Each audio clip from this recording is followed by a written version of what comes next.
Let's turn now to Capitol Hill, where some of President-elect Trump's most polarizing cabinet picks are back, appealing to Republican senators for support.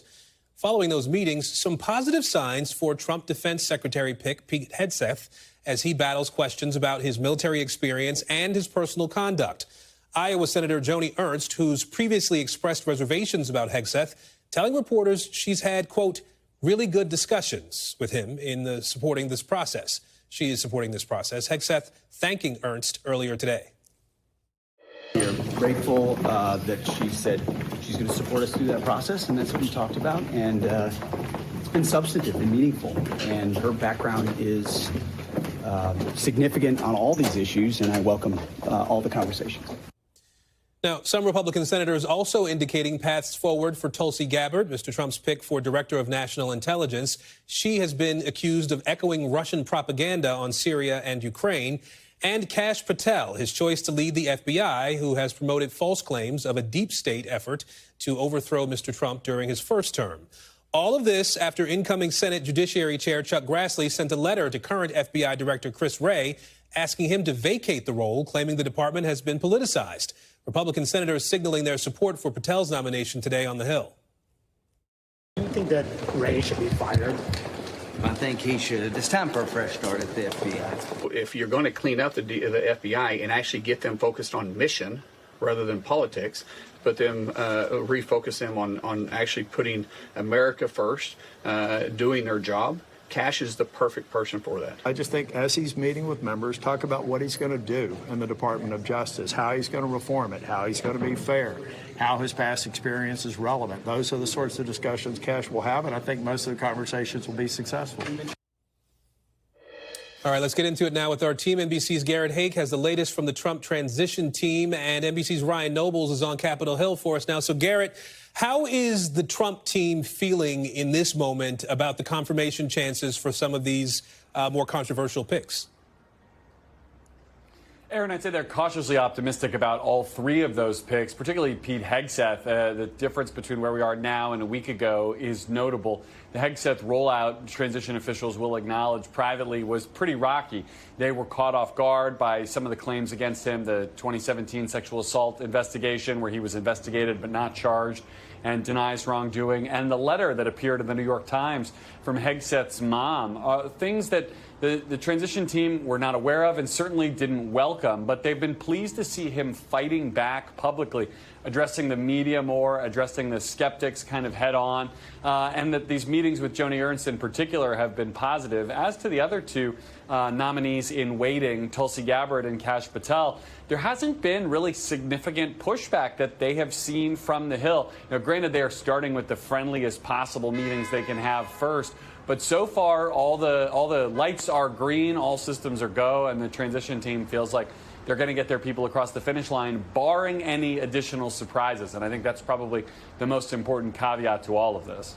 Well, Garrett, you mentioned all the people at play here at this moment in time in terms of there being maybe potentially a little extra effort that it takes to get some of them across the finish line. Is there one who the transition acknowledges might be a harder sell among the three you just mentioned? They have different sorts of problems. I mean, Hegseth is the most well-known, and his problems are also the most well-known and the most serious. I think he's the person who can least afford another damaging story, especially given the way that he's hung his position now on this kind of redemption arc, that he's a different person now than he was in the past. His success, I think, is contingent on him remaining a different person and there not being some story about bad behavior from 2022 or something like that.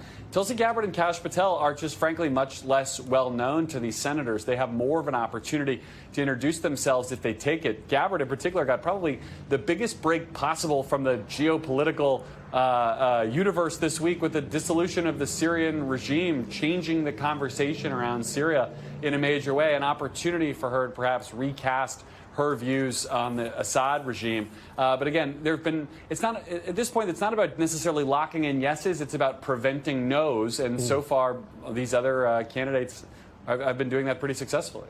Well, Ryan, let me bring you into the conversation here. How significant is this tone shift among Republicans in the Senate on the Hill right now? Is there a sense that this is progress, or might there actually be sort of some waffling that comes as the confirmation hearings actually get underway? I think the answer to both of those questions, Aaron, is yes. I think there probably is a bit of waffling that's going to happen right up until the confirmation process concludes. But I also do think that, to Garrett's point, that the vibes have shifted. And the fact that right now Pete Hegseth is behind me having another meeting with a senator, perhaps a skeptical senator in Alaska's Lisa Murkowski, is evidence of the fact that his confirmation is still a live ball. And it's going to take a much different path than that of Matt Gaetz, who was Donald Trump's pick for attorney general, who unceremoniously pulled himself out of the running to be the attorney general without even getting to a confirmation hearing, without even going through an FBI background check. These are all things that Pete Hegseth is looking forward to doing. He has said that he's agreed to the FBI background check. He said that he welcomes a public hearing. And one of the things that we're hearing from these senators, even though senators that are not guaranteed yeses, is that they've heard these accusations, they've heard these claims against Pete Hegseth. They want more evidence. They want to hear from the accusers. If this veterans organization that he has said to run a financial mismanagement around, let's hear from the people that are involved in that organization to confirm the fact that he actually did that, as opposed to just one report or a memo that was pushed out about it. So he certainly has some runway here, Aaron, but it is a long process. The difference between him and Gaetz right now is that Gaetz came to a quick end. Hegseth is probably going to continue on into the new year with every opportunity to win this confirmation, but it is no guarantee. And Ryan, I understand there's some reaction coming into the comments that President-elect Trump made to Kristen Welker that members of the January 6th committee should be jailed. What are you hearing from lawmakers? Well, we're hearing from the former members of the January 6th Select Committee who don't seem all that concerned about possible criminal repercussions for their work, which they believe was just their responsibility as a member of Congress. Listen to what the chair of that committee, Bennie Thompson, had to say earlier today. There's nothing we did as a January 6th Select Committee that violates the law. Just because you disagree with the work of the committee is no way to threaten those members of the committee with jail. I'm comfortable with the fact that as members of Congress, we were doing our job. And as long as we do our job, there are certain guarantees that we have. And I look forward to enforcing those guarantees.